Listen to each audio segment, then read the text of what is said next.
Hello and welcome to the Just Another Castle podcast. I'm your host Matt, and with me this week is our resident gaming journalist Eli. Hey guys, hope you're all doing well.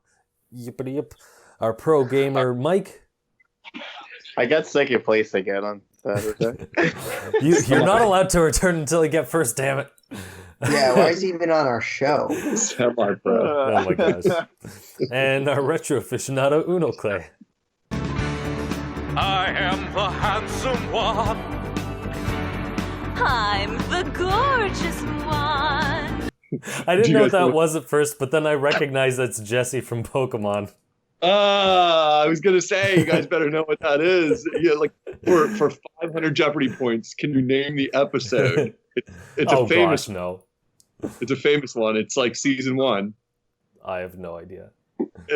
Even if you limited it to the movies, there's like 15 movies or something, so that wouldn't even help. I'll drop a hint at the end of the episode so everyone can guess it out there. Okay. How about Cool. All right. All right. So I guess we'll start off with what we've been playing this week. As usual, I haven't been playing anything. That'll change next week with Zelda. I have been busy working on a Zelda-related or a Breath of the Wild-related video, and this will come out this week because I'm working on it too much for it to not come out this week. I hope I can get it out before the release date, but we'll see about that. It should be good. Give us some hints. What's it about? It's let's just say it's not only getting references from Zelda 1 or taking design elements from Zelda 1. So yeah, look forward to that, I guess. I do. So we'll move on to Eli. I'm not sure if you've had any time to play games or if you're busy preparing for your trip, but what have you been up to? Let's see. I played a little bit more of Overwatch again. I guess that's all I've been playing for the last few weeks, but in total I looked at my time played and it's been like 15 hours over the last like 3 or 4 weeks, so I really haven't been playing a lot, 4 or 5 hours a week. I hit level 25, which is like when they let you start playing competitively, so this week I'll probably delve into that and see how I'm doing. But yeah, other than that, I'm just waiting for the Switch, waiting for Zelda. Also, I'm happy that they announced a few indie launch titles because now I'm stoked I won't just have Zelda, I'll have Snipper Clips and a few other things, so that's exciting. Yeah, and apparently they're having an indie showcase tomorrow. That's tomorrow. Awesome. Yeah. Well, by the time people hear this, I guess it might be today. But what is the date? That would be February 28th, the Tuesday, if you're listening to this on a different date. But okay, I forgot about that. Thanks for the reminder. Yeah, I didn't even, like, someone brought it up at some point. I'm like, oh, I didn't even know that was announced. Again, we're on top of Nintendo news here, forgetting the Switch is a thing last week. We don't even know about this showcase this week. We're pros. Great. We're pros. I gotta remark, just because Eli said he's looking forward to Snipper Clips, and like I admit I am too. What freaking world do we live in where, as gamers, we're like, dude, Snipper Clips, it's gonna be sick. The one where Nintendo has no games on its launch. But would I care about Snipper Clips if there was any other game other than just Zelda? Maybe not. Yeah. Desperate times call for desperate measures, though. Yeah, but I mean, like, on the other hand, like I mean, I'm the one joking about it too, but I think we agree at the same time. It's got that Nintendo charm. It's not totally like, it's just funny because it's got such a weird title. It's such a weird look, and the fact that people care is surprising, like, on some level. That's funny. But it is. I'm pretty sure more people care about Snipper Clips than they do 1-2 Switch. Oh man, I don't know. Yeah, it's hard to say. We'll have to see those sales numbers if we ever get them for Snipper Clips. We'll see. Yeah, I'd like to play it. I don't know. I don't think any of my friends would play it with me, but maybe I'll like sucker one of my parents to try it and be like, "Here, you suck at Mario Kart, but maybe you can use directional pad and a button or something." Wait, you could play alone, right? I don't think so. Not from what I've wait, seen. never mind. I'm not buying it anymore. Whoops. Thanks, Nintendo. Haven't you seen the? Only play with friends? No, I didn't see anything about it. I want to go in blank. Oh, There's the game is a co-op. The game is a co-op game where I guess I'll try not to spoil it. There's not much to spoil, but basically you cut out shapes out of the other person, the other character, and then try to do I don't know, go through the puzzle by doing certain things. One is like you gotta cut a hole into your character so you can carry a pencil into a sharpener, which you can't really So- do by yourself. It's So basically you're co-op telling only. me, Matt, that they assumed that their fans have friends? No, they assumed that their friends had others would also buy Switches or carry. Oh my god. Well, sorry, Nintendo. I was looking forward to buying something else. I got a $50 eShop credit last week because it was $8 off on Amazon. I was ready. Well, I'm totally buying yeah, it still, Super but I didn't know that. Bomberman R, dude. I did not know that this is only a 2-player game. Like I'm getting the news from my own podcast here. It's like I haven't looked into everything about snipper clips, but I mean, like, if you look at a gameplay trailer, like, I don't think there's a way that you could really do that with one person because it's all about two people. Maybe it does on the articles I'm looking at here that it looks like it's a 2-player or 4-player game. Yeah. Yeah. I guess Interesting. I don't think they could really like make a single player version, like separate missions. It doesn't seem like it would really work. Clay, Well, yeah. well, you're in Philadelphia. I'm, a quick 10-hour drive over. We can get together some Friday night. I'm just gonna say that you're welcome to drive here anytime. I got some local friends to play with, and they're not college kids who are gonna make fun of me and never date me. Which might be the situation you would have if you like go around the dorm being like, "Yo, bros, snipper clips. Yo, bros." Hey, y'all, want to play this super rad game called Snipper Clips? So yeah, Mike and me are really close together, probably geographically closest to each other. So if we were all shamed by everyone else around us, at least we'll be able to play it. Yeah, that's true.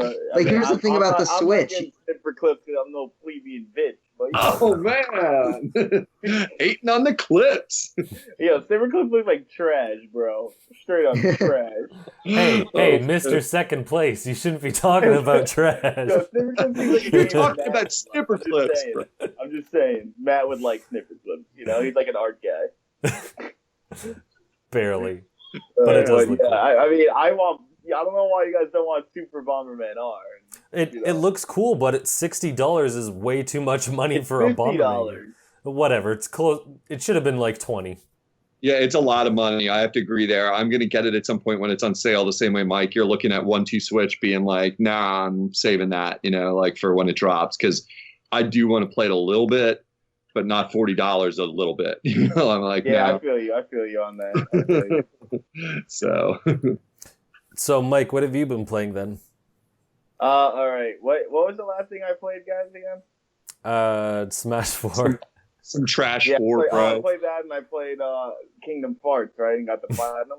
Yeah, so I played Uncharted 4 and got the platinum. Dude, I'm not gonna lie, that game is straight up shit. All right, like, oh my god, way to kill a franchise. All right, like, holy shit. Like, you know what they did? They hired The Last of Us guys to do the game, and it was complete garbage. Dude, it was like playing The Last of Us. That's how Well, bad Mike, the the first 3 games were garbage too, so I don't know what you're talking about. Oh. No. All right, it was just so bad, dude. Like, you understand? I loved Uncharted. I mean, I love the Vita game. I don't even love, but it's at least good. You know what I'm saying? Like, oh my god, terrible. Like, there's nothing else I can think of besides like. There's no other word I can think of besides trash. Like, Mike it's has like- a very limited vocabulary. yeah, okay. It's like, hey, you know what? Like, this franchise is great. The storytelling was amazing. Gone. Everything I've loved, gone. All right. Like, I'm just so sad. So That's how did it. they There's no other word. screw it up this Okay. time? Yeah, 'Cause, the like, story to was be so good, honest- the gameplay was like, I mean, optional. Look, the part that triggered me the most was like the optional talking parts, like it's Uncharted. yeah, I mean, like that's- it's The Last of Us, and it's like I don't want to play that crap ass shit. Like, you know what I mean? Like, terrible. I don't recommend Uncharted 4 to anybody, and anyone who thinks it's a good game or deserves Game of the Year is an idiot. All right, or is a Last of Us fan, that means they have the IQ of I don't know, like a peanut and an ant, which is whose baby that would be taken. You know what I mean? Like something very something very menial. All right, it just makes me mad. Well, other than that, I've been playing Twilight Princess HD, getting ready for that Breath of the Wild, which it better be in Japanese or I'll be mad. It would. Man. Did you finish Uncharted 3, Mike? Because I remember playing it and like I maybe like a third or halfway through, I'm like, I'm done with this. Like I couldn't care about the story anymore. I don't know. I mean, I'm not excited for Breath of the Wild because then they were talking about like Zelda games, and there's this game Squidward Sword that came out before, and it's Squidward Sword, and it's just so bad. I feel like he's avoiding the question of whether he played Uncharted 3. Like, yeah, I was... played Uncharted 3. Of Did you course, beat I it? haven't. Of course, I played Okay. every Uncharted. Come on, who are you talking to over here? Okay, I was just wondering because I didn't really care much for that, so I would wonder like if I didn't like Uncharted 3, how much would I dislike If you don't Uncharted 4? 3, you'd probably hate Uncharted 4 more. It makes everything, you're like, oh, okay, well, why does Drake's past this and this? Basically, they're like, the guys who wrote The Last of Us decided to write every cliche. In addition, they just made Drake's past completely makes no sense. That's it. It just made, like, 3 was like, oh, it ruined his past. This one made it just completely unclear. It makes no sense. Why would they talk about his past again? 3 was all about his past. It's like how he became like the treasure seeker. Nope, not at all. Everything. So they just retconned it. That's how bad 4 is. Oh my gosh, that's stupid. You want me to spoil it? It's No, like a year older. Right? No, I'm halfway through. Oh dang Oh, it! it's so bad, Eli. You're never gonna play it again. I'm telling you. No, I'm halfway through, and then it crashed on me. Then Crash sent you. Also, you know what bothers me the most? All right, thank you for reminding me. You said Crash, and I was like, you know what? That triggered me a little more. Now, I don't really get angry, guys. All right, but there's this game called Crash Bandicoot. It came out for PlayStation, PSX, PlayStation 1 in '96, right? And these guys, Naughty Dog, they made Crash Bandicoot. So like, you know what? Let's throw them in Uncharted 4. And so Nathaniel Drake plays. You get to play Crash Bandicoot for a bit. So Oh yeah. you play the second level, the boulder chase level. You know, most people are like, no, it's the first level, but they're lies because the first level is when you go up to the beach. It's actually the third level, but who cares? So I was playing it. First off, it only lets you use the D-pad. Kind of fair. I'm gonna say because back then in '96, this DualShock thing didn't exist. Ape Escape was the first game with it, and you're like, all right, whatever. So you had to be very precise with the D-pad. The game programmed that Crash Bandicoot level to be easier, okay? If you hold straight down, Crash automatically turns. Like, yo, F that shit, okay? That's how much they ruined. That's how bad Uncharted 4 is. They ruined Crash Bandicoot 1 in it while they were at it. And that was for like a 2-minute demo. Like, I hate that game. Oh man. Like, I hate Uncharted 4. Oh, I never want to talk about it again. Just don't play it. and done. And we'll follow up with Eli's review next week. If it... No. Other than that, Twilight Princess is I rekindled my love for it. Like I for a while I was like, this is mediocre, and then I was like, you know what, this is not as bad as I thought it was. And then I don't know, the GameCube version's still godly, so just play that one. Nice. All right, Nice. so Unoclay, what have you been playing? I was gonna say if I wouldn't have been able to get like decent amount of money for when I resold my copy with the Amiibo, I would have kept it and tried again at some point. But that getting full value back for it was too tempting to pass up. So that was out of my collection, like hot out of my collection. Nothing too much in the new stuff. I kept playing stuff I've been playing last week. I wanted to update just a comment on Star Fox 2 that I've been playing and talking about a lot last week. Basically, I'd said how easy it was and how I beat it the first time I tried it. But the update I wanted to make is that I've been playing around with the medium difficulty and the harder difficulty, and the game is drastically difficult on the super hard setting where there's new planets. There's nice. There's new planets on a different setting. That's actually pretty awesome. It's like if they had so as for anybody who might have missed last week or didn't hear me, a very, very brief summary is the idea that like in Star Fox 2, the game that was never officially released for Super Nintendo, but it's been leaked and you can either play it on a ROM or you can buy a physical copy from it. There's this summary. The gameplay is like a mix of Star Fox Command from the DS and then even has stuff that ends up in Star Fox Zero, like the Chicken Walker. But instead of having an overworld map like in Star Fox 64, where you can see all the different routes. Basically, if you pick a different difficulty setting, different planets or different enemies will appear on the map, sort of like a real-time strategy game, like Fire Emblem or whatever. And so you'll basically face different events on some of the paths. So like, and the paths are basically, you pick it before you start playing. You say, I want to play the hard path. I want to play the easy path. So yeah. So some of them are, I mean, like, remember, this is a clunky game because it was never officially released. It probably needed a little more polish before it would have gone out the door. And it's those wireframe graphics that you saw in Star Fox 1 and Super Nintendo, but they're not as good because you don't fly in a tunnel as often, and more often you're doing like all range mode and you're flying in different directions. So the graphics suffer actually because you're not flying in a straight line a lot of times. So the game is hard to play, and it's weird. If someone had never played Star Fox 1 on Super Nintendo or didn't like it, then I would say, I don't know if you would like this. But if you are a big fan of Star Fox 1, I can still say you'll totally love it. It's really difficult. I mean, like, I didn't even bother with the medium setting. I just jumped to the super hard setting because I was like, it was way too easy on the lowest setting. So it's hard to say. I don't know. I'm not sure if I will be able to beat it on the hardest settings, what I will say, because it's like a real time. It's like playing Fire Emblem on the hardest setting. Like, you'll be doing good for a couple turns and you'll feel like you're making some progress. And then Andros will just unleash like 5 spaceships worth of like enemies at you. And the map is just covered with like enemies.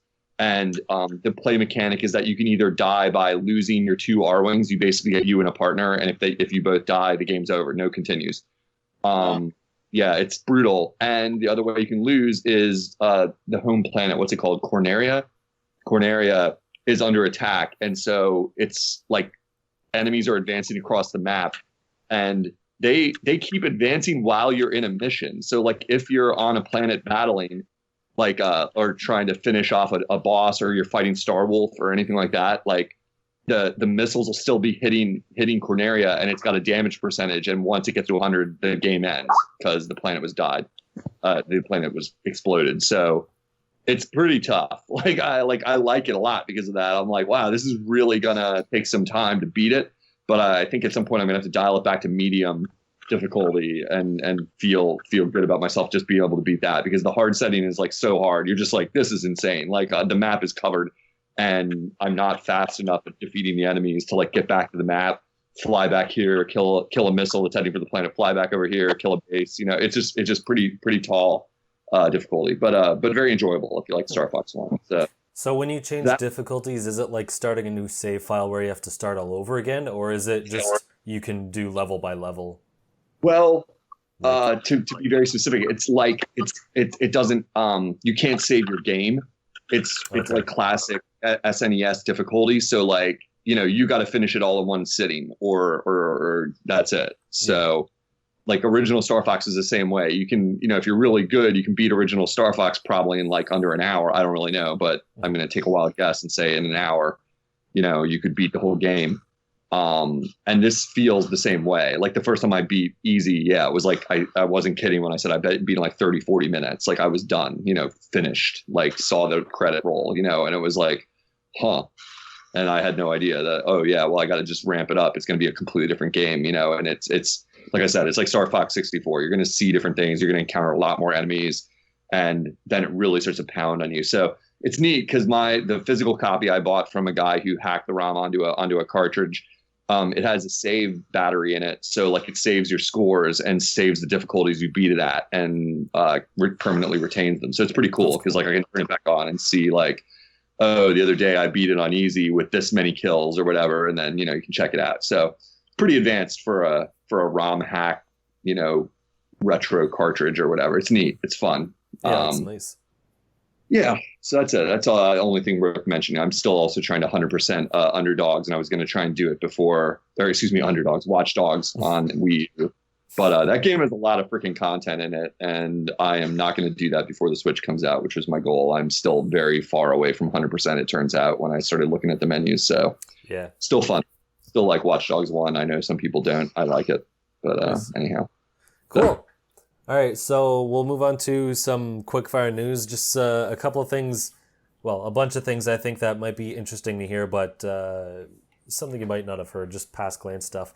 The first thing, though, is so with Zelda on the Wii U, a lot of people were concerned, like, oh man, what are the differences? Like, how much of a drastic difference is this?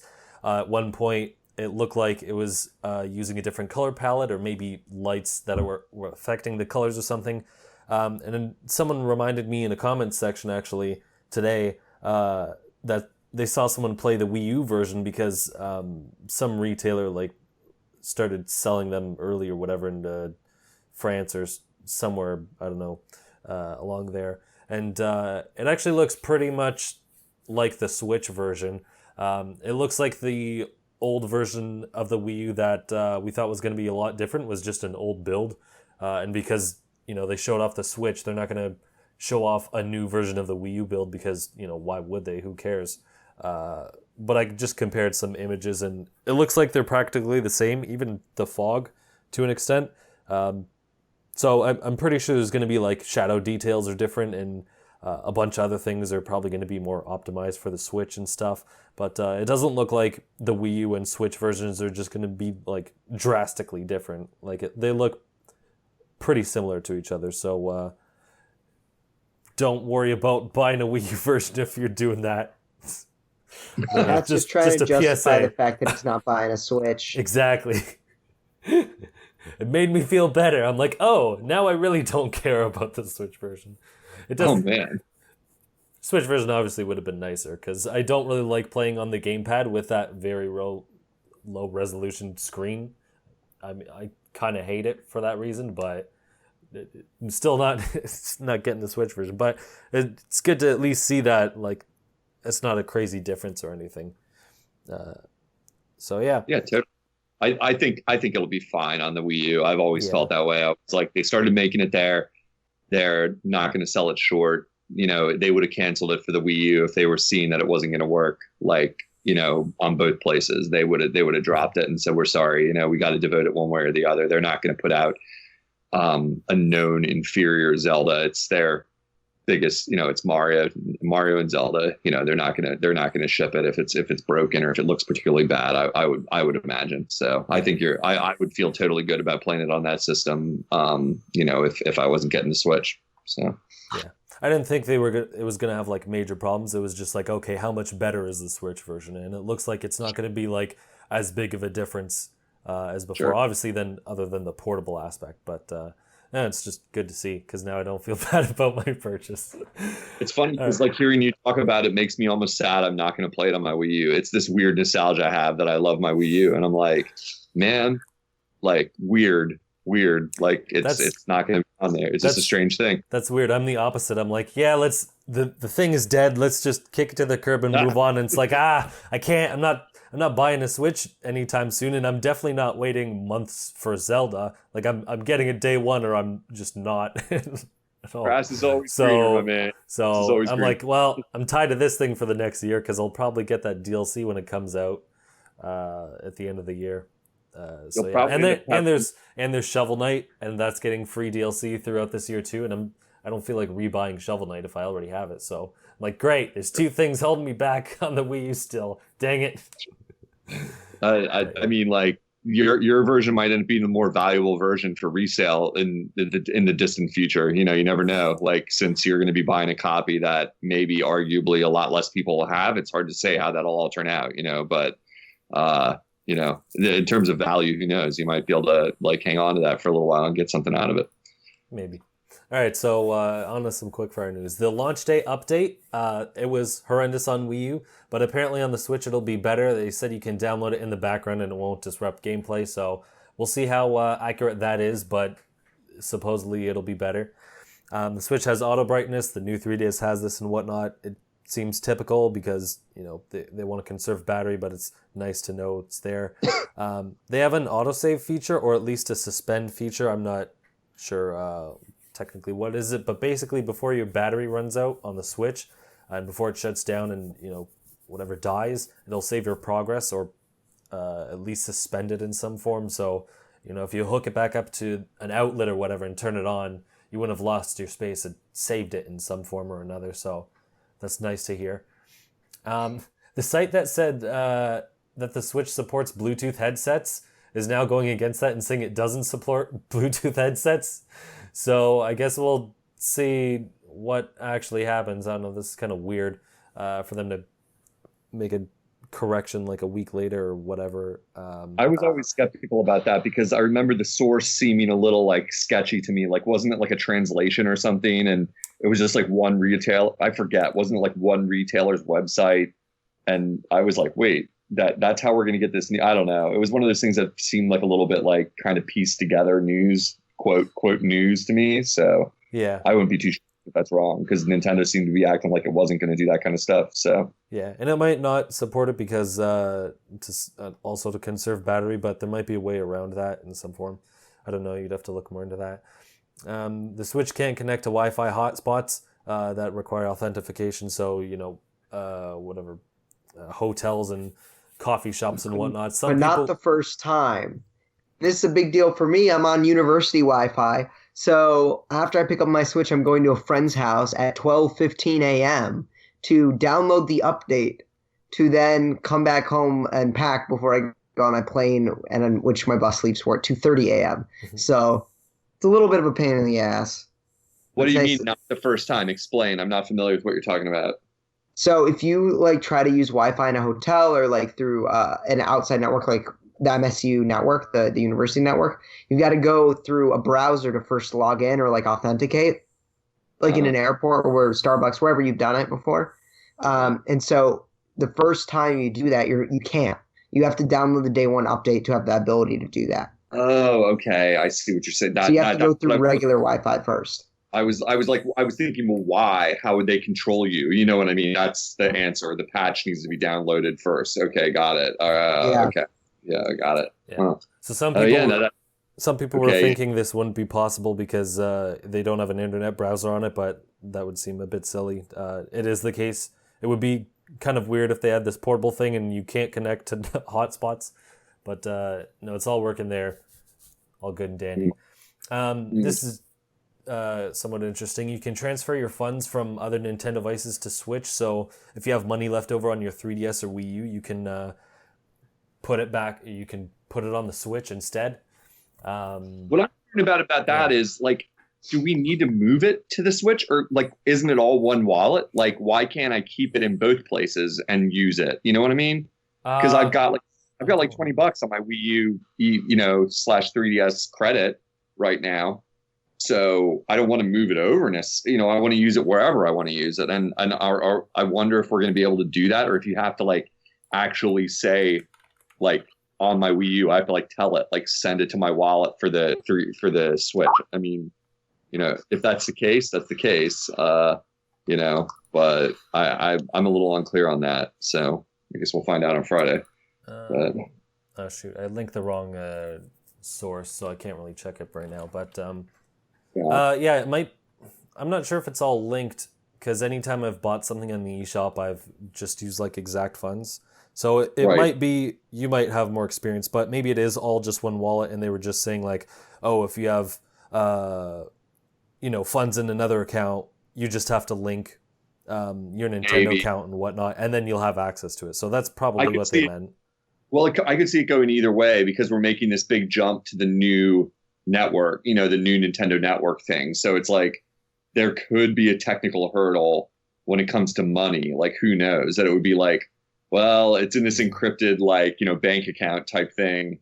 And we're not linking those two worlds. They're separate worlds, like we're not going to get into that, transferring like millions of like dollars from account to account or whatever. Because I could imagine it being harder if the whole Nintendo network plus like Miiverse, like plus eShop, connection is entirely intact. I don't know. I'm not going to cry about it. Like, I'll spend that money one way or another. Like, for God's sake, I went back on my original Wii a few weeks ago, like Wii 1, not Wii U, Wii. And I found I had like $10 left in an account on there, and I spent it and got Toe Jam and Earl for Genesis emulator on the original Wii, and was playing it the other night with my buddy. It's cool. I was like, I knew I'd spend that eventually. I didn't even know it was there, but I got a new game. So I think as far as how they detail the process, it sounds like if you log in a Switch, you won't have anything because it's not linked to anything, but you just link your old Nintendo account, and then now you'll have access to the funds, because the Switch account still uses the regular eShop cards. They're not putting out special Switch cards or anything, so it basically all uses the same money. So I think that's just what it is. But that's good to hear. Moving on, the Switch Pro controller is recognized as a blah blah blah. The Switch Pro controller can be recognized on the computer as its own controller. So for someone like me who plays Steam games with the Wii U Pro controller, this is nice to hear. Nothing is working yet, but it can connect without having other problems. So basically, you can use it on your PC for PC games sometime soon. So that'll be cool. This one of the last few things. This one seems interesting. You can share game update data between local users. So an example is, let's say for whatever, an example's sake, me and Unoclay are playing Smash Brothers, and I updated my game and he didn't like a chub. So we can't play together because, he doesn't have the recent version, blah, blah, blah. Well, because I have the, updated version, I can actually share that update data with him, and he doesn't have to connect to some internet and download it himself. He just gets it off of mine. So I think that's a really cool thing to That's really cool. Yeah, to circumvent. Because there were so many times, in college with 3DS, oh man, I didn't update. Someone else updated it and I didn't, or whatever. So those people can't play. So really cool thing to hear. You know why they're doing that though? I'm glad your opinion is that that's good, because I bet there's people that are pissed about that, because some people don't want the updates for strategic reasons, whether there's they found a piracy hole or some other reason that they would want to keep the earlier version of a game. And I bet Nintendo worked that functionality in there partly for security reasons, that they're it kind of forces people to update, that you're if we decide there's a flaw in a former version that we want to patch, we're going to make it even more difficult to avoid getting the update, because sometimes that's how you exploit software when it's broken in some way, and then people never update the software to keep that exploit alive. So I don't know. I find that interesting. I didn't hear about that. I'm going to have to look into that. Well, I wonder if people are upset about it, because in some ways it's a little bit convenient, but also strategic on their part. So interesting. One of the last two things, the sleep mode apparently lasts for 8 hours and only uses 2% battery life. It lasts longer than 8 hours, but after it only uses 2% of battery after 8 hours. Yeah. So that's kind of crazy. I don't know how the 3DS stacked up against it, but basically if it's in sleep mode, you won't have a problem. The last quickfire thing is Bethesda won't confirm if Skyrim is going to be the remastered version or the 5-year-old version. They're just yeah, we can't say anything yet. We don't know. So did you start the game yet? We'll see you later. Bye, pray. It's okay. I don't even know. I don't think there's a date for it. So I guess technically they can hide behind that because, we haven't started on it. I don't know, but it's obvious. When you're dodging the question, it's clearly not the answer you want. But so weird. Yeah. I mean, maybe they don't know because they're testing out. Maybe they're testing both ports. I don't, you know what I mean? Maybe there is some reason, or maybe they have a contract with Nintendo not to talk about it. Who knows? That it's we want you to save this information for later. And that's the way it is. Who knows? But yeah, it sounds like we're not getting the fully newest version of it. I mean, I don't care because I'm going to play it either way. I've never played it, so whatever. But it seems unlikely. It sounds like they might try to work on it, but they're yeah, we can't really say anything, so we better not open our mouths and get crap blown back in our face. But moving on to some news.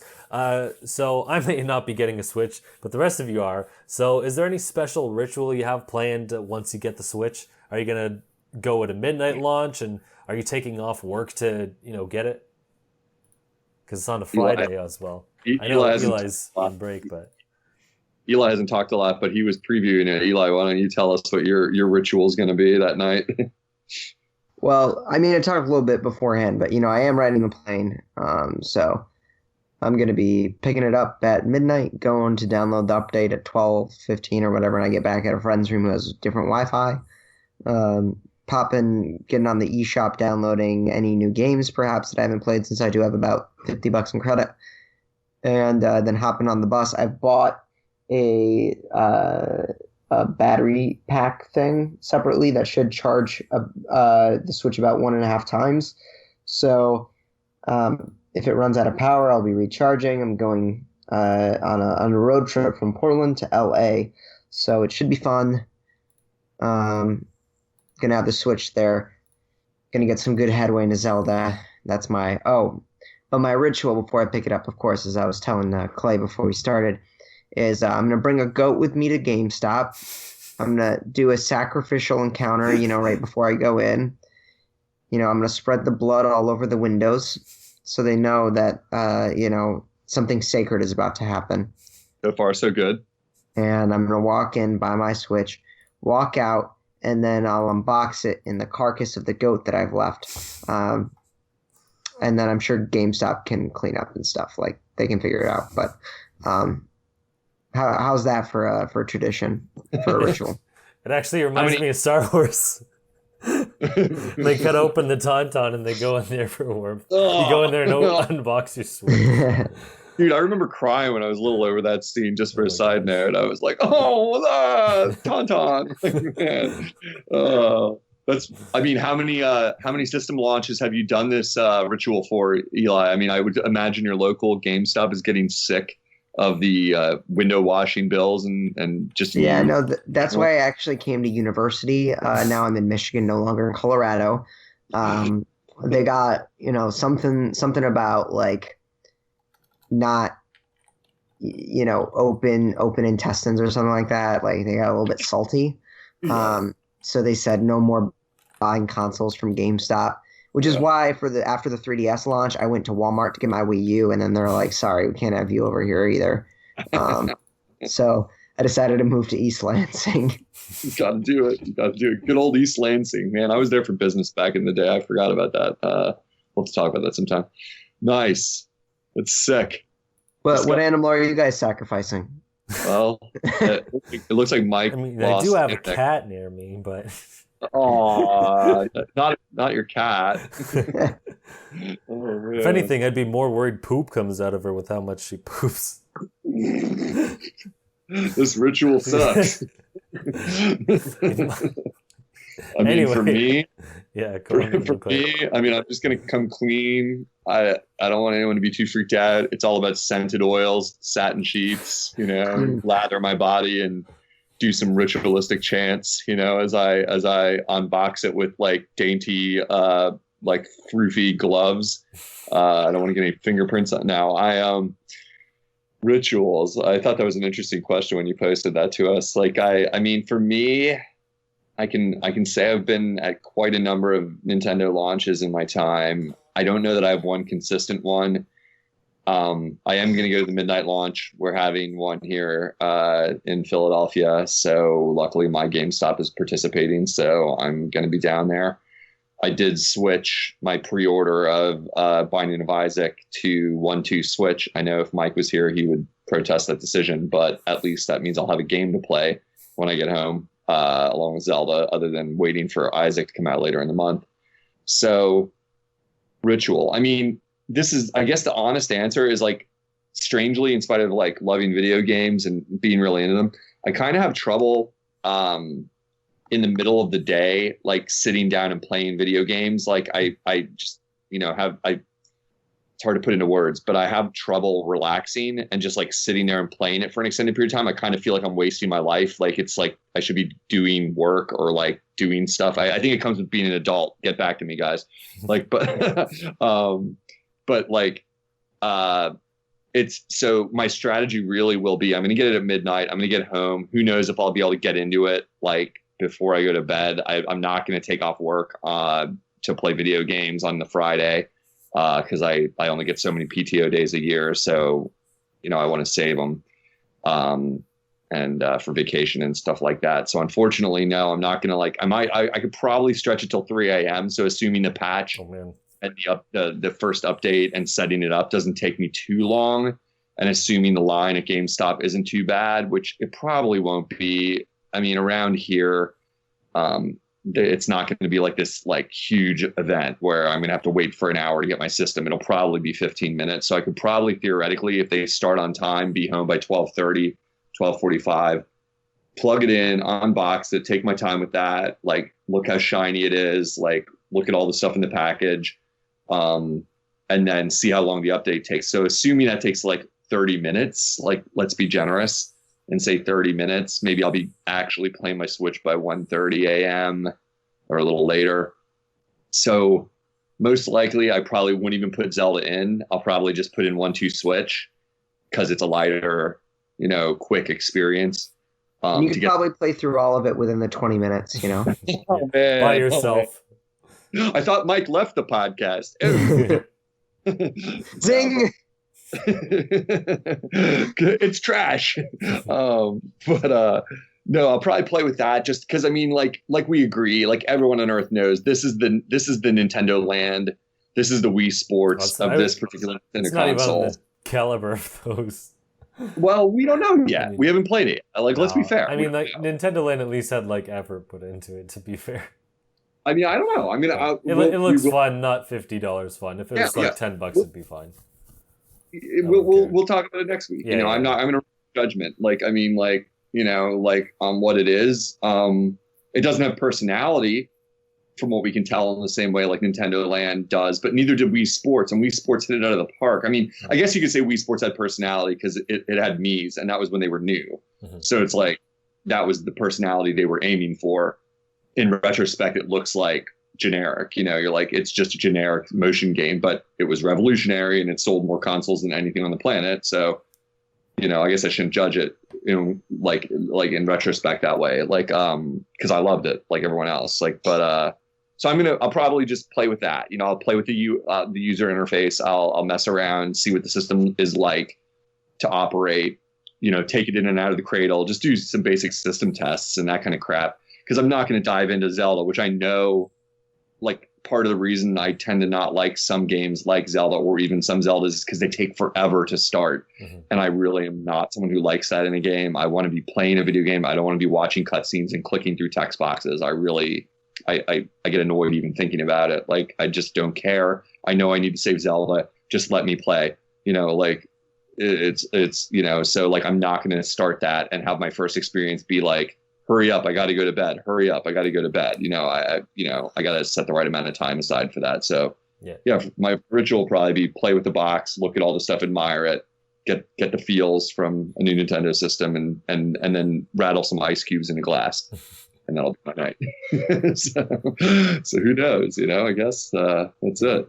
Yeah, I'm not really a fan of starting a game too late because I think I've done that before where I got a new game, might have been at midnight launch or something. And then I like played it for an hour or two, and I'm like, okay, I got to go to bed. And then I wake up, I'm like, what the heck did I do in that game last night? I don't remember. I ruined the newness of it. Exactly. So, like that's I mean, Zelda is like, there's a 30-second cutscene, and then like you just go into the world. But yeah, so that won't be as bad. But I don't know. I'm hoping that game ships. Well, it's getting shipped to me and supposedly coming on release day. We'll see about that, Mr. Amazon support guy. I'm dubious of that because free shipping. But I might actually be able to play it like in the middle of the day or something, so that'd be cool. Nice. Yeah, you brought this question up. Do you have a day one hope or fear when you get the Switch? Eli, you've thought of it this like because you've been writing articles, you've been thinking about this like. I guess my gist of like wondering about that is like, what is the one thing, if you had to put into words, what do you hope like about the Switch, like that first experience, and like, what's your biggest fear at the same time? Because they kind of go hand in hand for me in a way. Like, well, I hope it's not shitty. It's a pretty good hope. I hope it doesn't blow a bunch of ass. I don't know what to say. I mean, this is a console and a half for the next, 4 years, probably, maybe 5, probably 4. Place your bets on it now. But I heard you debate yourself there. So we're gonna have this console for a while, so it's a little scary, especially like looking at its power and stuff. The fact that we're gonna have this console for a while. I hope it can keep up. So that's kind of like my first impression. I hope that it's there, at the level it needs to be. I don't really know. I guess I really hope that when I'm on the plane, people don't stare at me like I'm a weirdo because I care about what other people think of me. No, I'm just joking. I really don't care. So I'll still be playing on that plane. Like he's playing some tablet from the future. What could that be? Here's what I'll do. I'll give them a controller and be like, it's got HD rumble. All right. Let's milk some cows here. Yeah, dude. You know what you should do? Take off the controller and confuse them and say, we would like to play. Yeah. You should definitely play the counting game on the plane, like in full view of everybody. You should definitely do that. Make sure you're hiding behind like an arm or something too. Just like do discreetly. Yeah. Put a coat over yourself. Yeah. Like what? My arms are cold. I'm playing a video game, bro.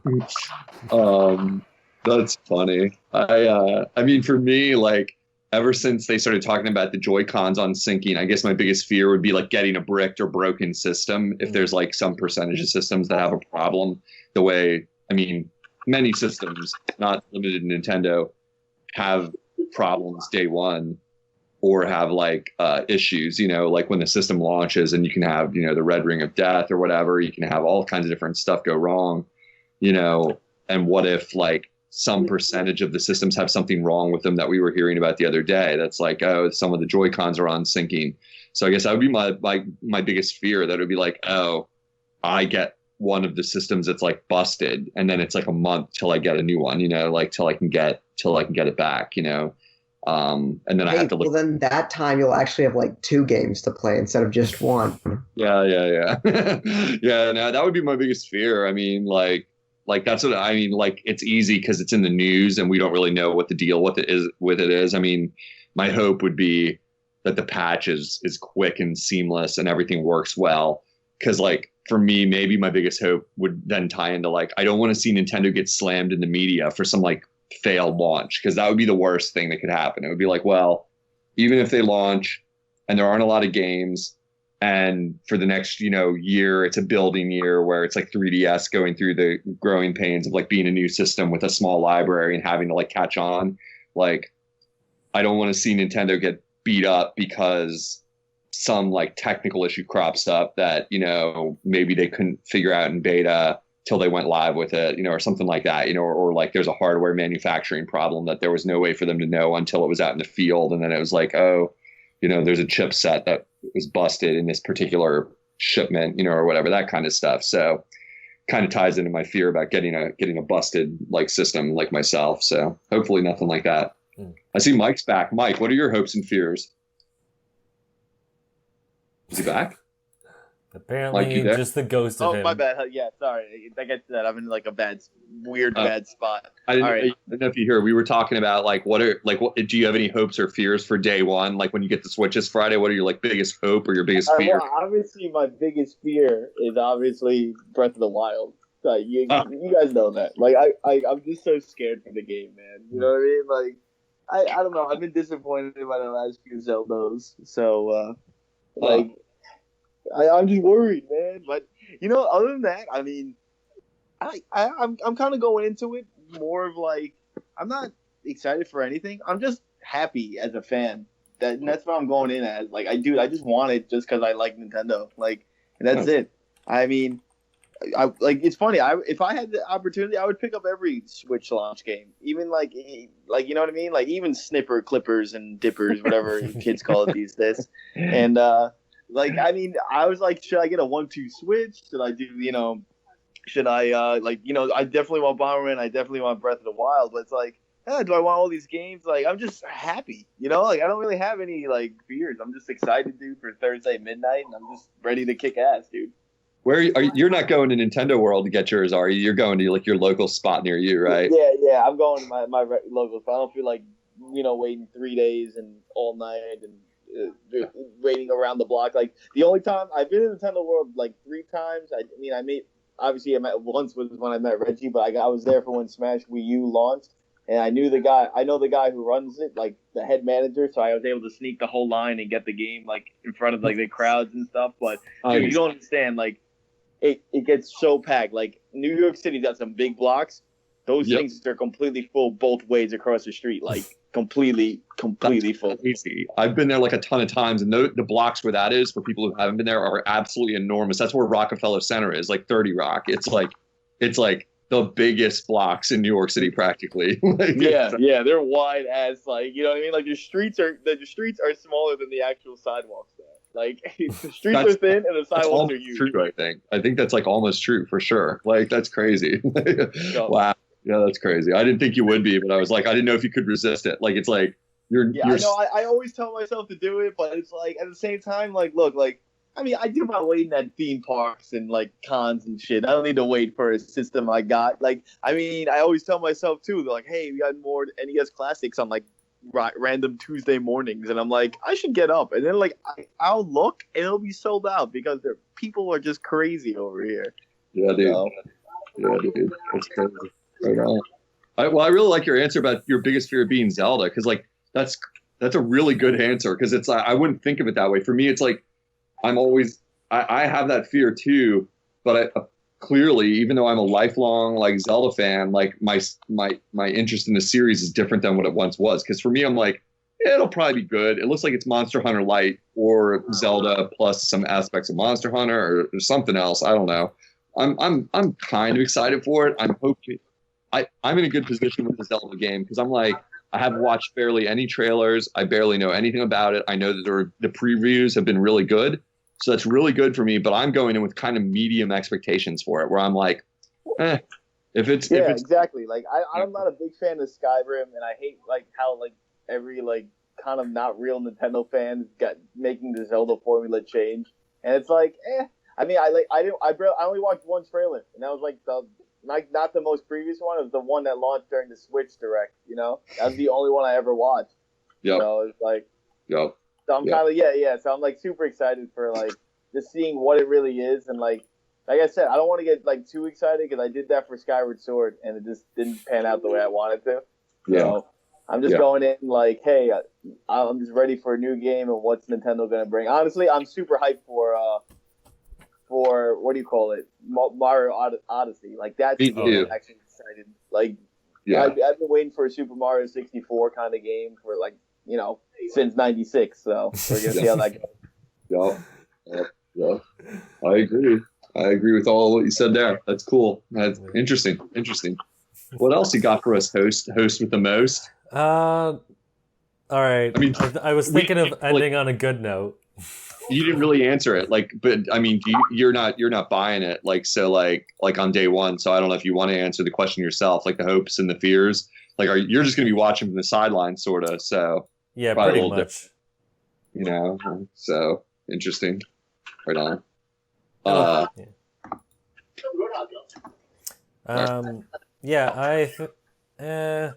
Do you guys care? One question, I guess. Do you care that Virtual Console support won't be there at launch? I didn't expect it to, because I figured they would hold off until they get like their free NES SNES game program up. Because if they put up those games and then they launch the service after, it's like, okay, well, no one cares about the service because you're using the same games. But do you care that it's not at launch? Like, does that bug anyone? Why doesn't Eli answer first? Because Eli's got to get out of here, he said. So why doesn't Eli answer first? What I said earlier, I don't think so. I think that they could do a lot to promote the Virtual Console when it does launch. It would be really cool, I think, if they had two-player play on the Switch and ran commercials where you're playing Mario and you got the split Switch controllers, two people playing on one console, on the Virtual Console. I think if we looked at the NES Mini, that sold really well, and I think that you can use a lot of marketing to market these old games to sell the Switches too. So that's something I hope they do, but honestly, on day one, I don't think it's really important. I've got to duck out real quick. You can find me on Twitter. Sorry to skip to this. Paulo Salon, writing on enthusiast.gg and Nintendo Enthusiast, and on YouTube, Nintendo Network 64. Cool. Yeah. All right. See you. That was some content right there. Bam. See you later, man. Yeah, I mean, to answer the question, back to the question, about the Virtual Console, like I don't care, but I care if other people care, if that makes sense. like no, I mean, you're what sympathetic.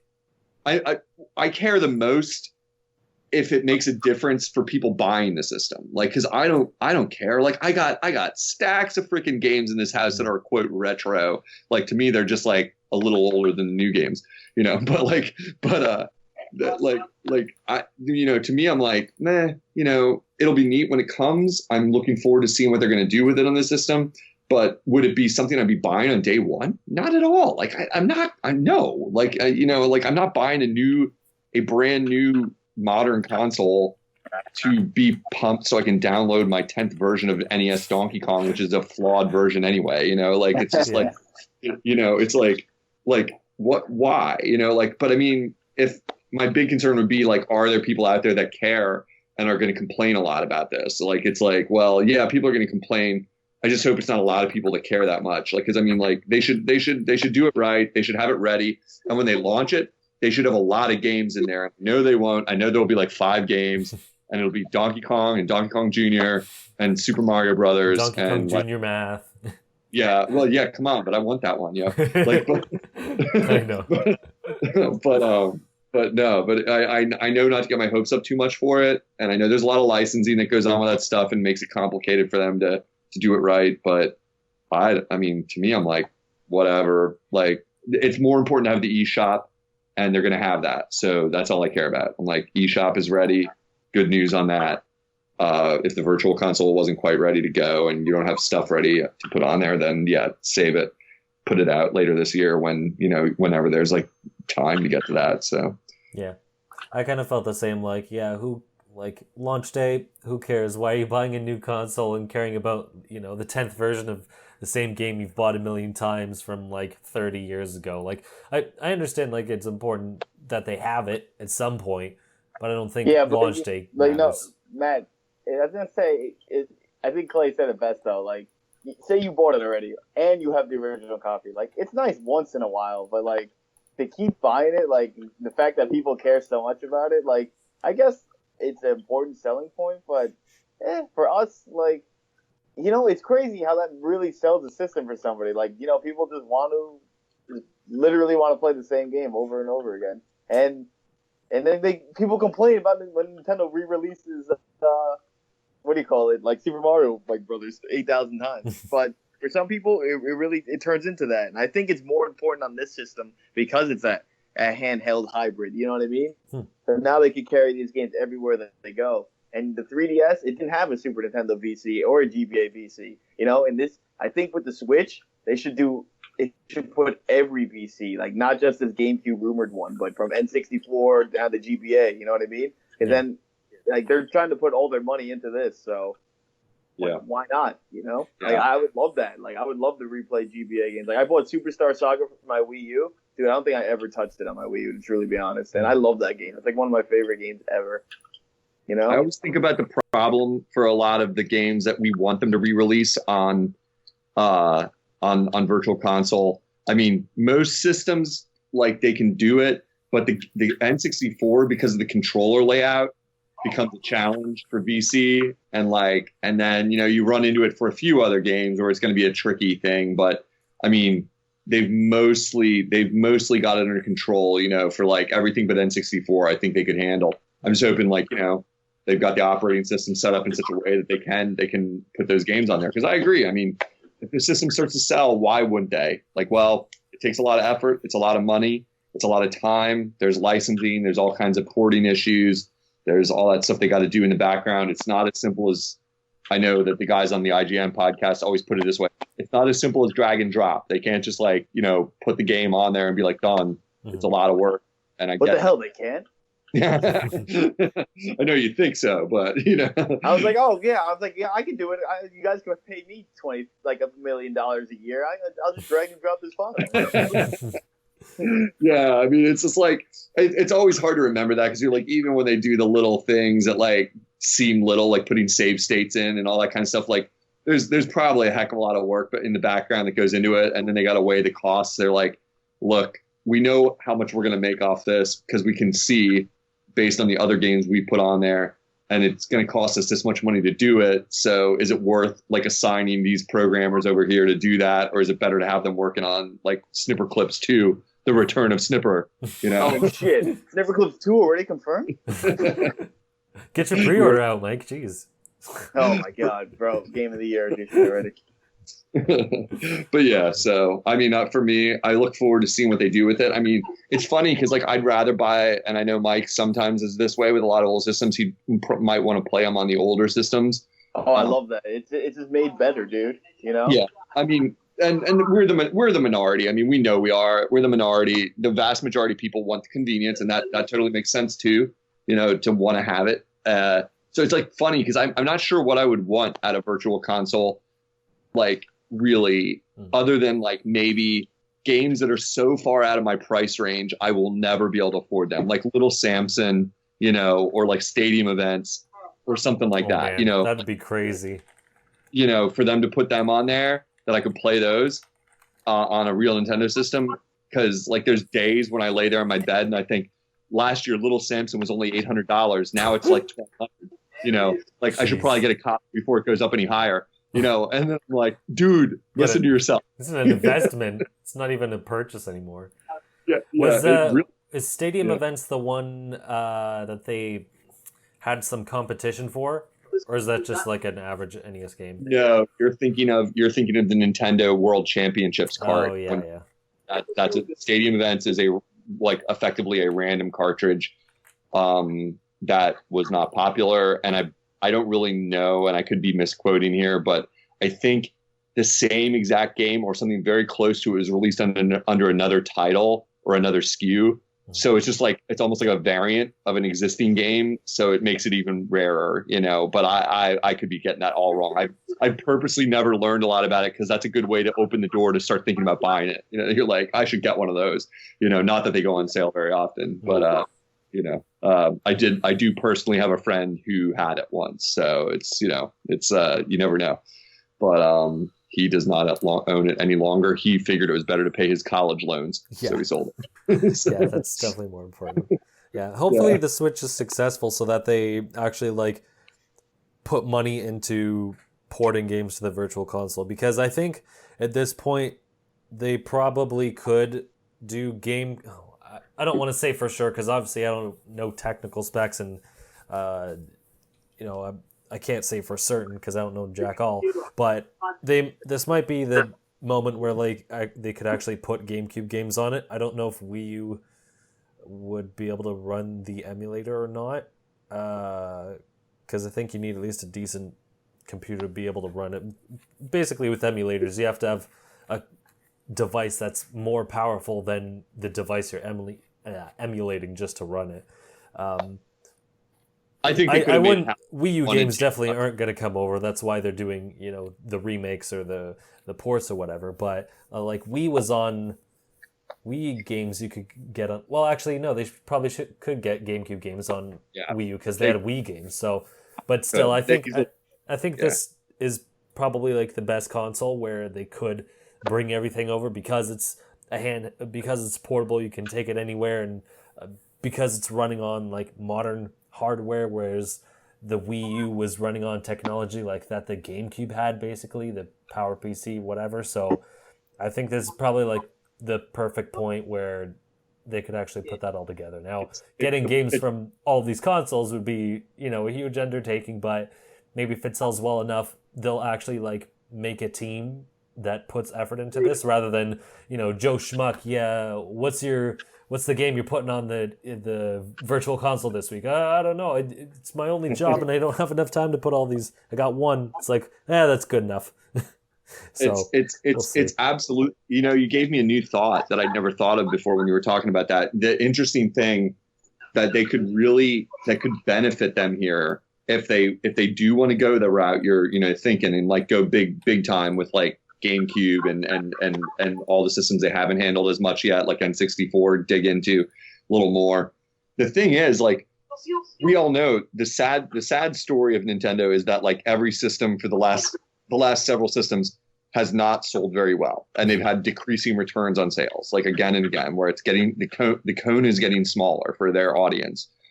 But that means, oddly or ironically, that the sales for a lot of those games aren't what they should have been.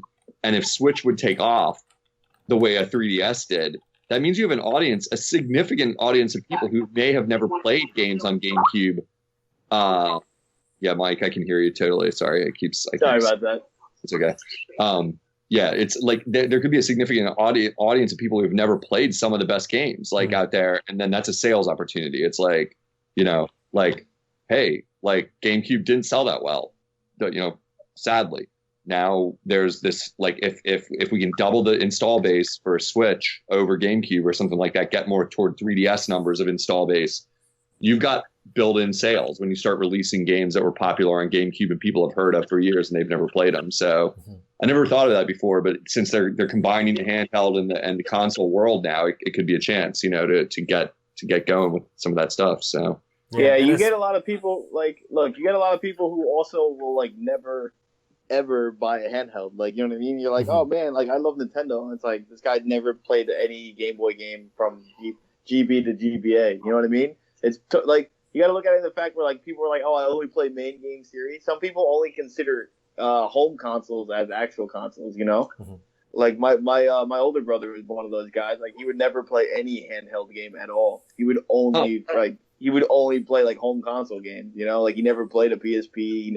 He only played like maybe Pokemon on the Game Boy. Like that's about it. Other than that, like he would never play any handheld game. And so maybe this is their introduction to that for people. You know what I mean? Yeah. Like, yeah. So like that, but that has to go, back with Virtual Console and all that stuff. So, I don't see them going like, hey, here's a 3DS because the system uses cartridges and you can play 3DS cartridges on it. Like that's kind of crazy. You know what I mean? Especially how well the 3DS sold this past holiday.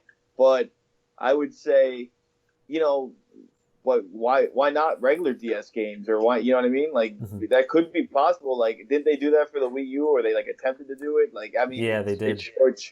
It should have been done a little bit more, but it totally could be done. Like, I think it can. I mean, regular computers actually emulate DS. Yeah, it's not the same, but sometimes like I just don't understand why they're not going to let the gamepad run when it's not like docked. Like I'm like, I just don't understand that, because when you say that about DS, I'm like, yeah, that would be great if they would say, yes, you can run the tablet separate from the TV and have them both broadcast at once. Like, but I don't think that's possible. So then how do you do DS games? Like, well, they did it on the gamepad where they have like the two screens beside each other, I think. Right. Oh, yeah. I forgot they did do that. Yeah. I only bought like -1 DS games.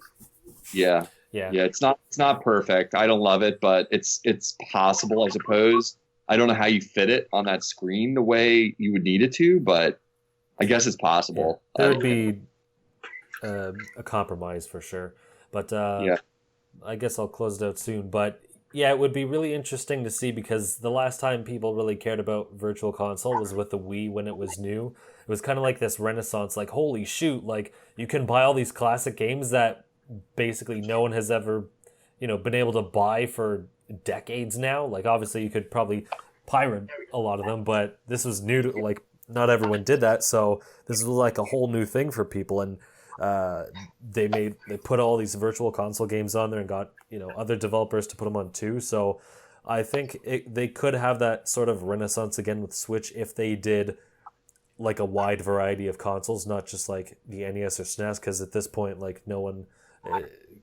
well, I shouldn't say no one cares as much, because the NES Classic is sold out, but I don't think it's as big as a selling point unless they did like, hey, we're gonna have like all these consoles, especially because they said like, look, the Switch has every feature that every other console has had, so it would kind of be a slap in the face to be like, look, it can run everything else, we have all the hardware for it, we're not going to do it. So I'm sure they might be looking into that to some degree. It would be a shame if it wasn't, because you could, like, they have the stuff for Wii games. Basically, Wii U games would be the only ones out, and they're already like porting all the good ones anyway, so that kind of doesn't matter.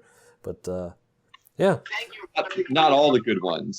Well, no, obviously, but their main ones. They're like 3 or 4 of them. Gotcha. Yeah. But I think we'll wrap it up this week. You can find me at the Mango Viking on Facebook, Twitter, and YouTube, and look out for my video sometime this week. Hopefully before Friday. We'll see what happens. Oh, Matt's putting out a new video. Nice. Yeah, I'm excited. finally. Matt's videos. If anyone who's listening has never seen one of Matt's videos, you should check out his Mango Viking YouTube channel because some of his stuff is really funny and he puts a lot of effort into it. You should definitely check it out. So. Yes, this one is. It's really evident when the amount of work you put in. It's always good, man. Thanks. It's not gonna be like one of the other videos per se. It's gonna be more of a topical video, I guess. It still took a lot of freaking effort just to research all of it, but it's gonna be more about. I don't want to say talking. Whatever. I don't even know how to explain it. Is it going to be as good as the Oscars? Only even better than the Oscars were last night. I didn't watch the Oscars. I couldn't care about that. So it was famous. There was a big screw up at the Oscars last night.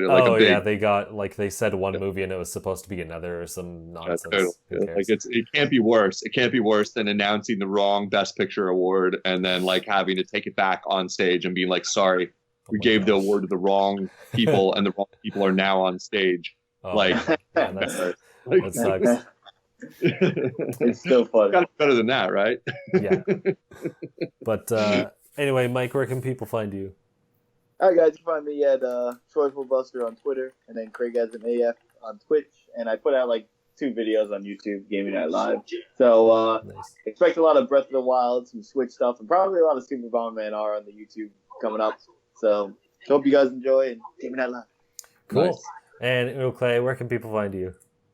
I'm going to be live, I don't know what you call it, live my IGNing my thoughts on the Nintendo Switch on my IGN. It could be the last hurrah for my IGN. So I'm just going to spam the newsfeed, like my thoughts, like moment by moment. I'll be like, I'm totally milking a cow right now. Imagine it. Like, everyone's like, oh my God, really? And then like, he's like, no, bro, 1-2 Switch. All three of the people that are still there, like talking to me, will like be getting some good visuals. So if you want to drop by the old my IGN site, I am Unoclay1 on there, and follow me on there. Cool. Make each thought a post. Like you're like, oh, I'm milking a cow. That's one post. I can't deal with all the technical hiccups that would present. I'm just gonna spam the newsfeed. Yeah. Wherever you're listening, you can find us at Just Another Castle on every platform on the internet. If you want to be a guest, you can hit me up at the Mango Viking on Twitter. So until next time, leave luck to the heavens and leave gaming to Nintendo.